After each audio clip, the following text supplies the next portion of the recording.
Bringing unique food, lifestyles, and art to the table. This is part of the vision of Rockford's first African Cultural Fair Sunday at Rockford University.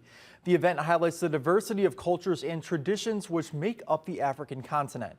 WIFR reporter Mike Walsh talks with the student who started this event on showcasing this culture with the community. I was excited to come and show up and showcase my country.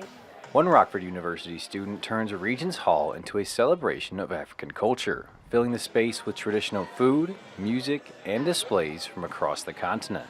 But today was more like a learning experience on how they make specific dishes that I've enjoyed in the past, but now I got the chance to see the process. I think it's beneficial for either African and Americans to have an African fair for the first time here in Rockford. Senior Nadi Ra says she created the first African cultural fair to focus on sharing her heritage with others. She even reached out to her home country of Niger to make sure the displays were as accurate as they could be. So you see the logo and all the posters, my friend did it from my country.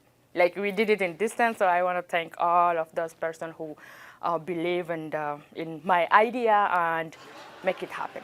Beyond the food and art, the event gives attendees a place to ask questions and connect directly with the people behind each display. Each of the nearly 10 booths highlighted a different culture. For many of the students, it was a chance to represent their heritage and share stories which often don't make it into the classroom. Today's event is about bringing different cultural communities. Remember, Africa has about 50 different cultures and almost 53 countries that make the whole continent. In Rockford, Mike Walsh, WIFR News. Nadi and other student leaders say they hope to expand the fair beyond campus and invite more people to participate and learn about the cultures they have never had a chance to.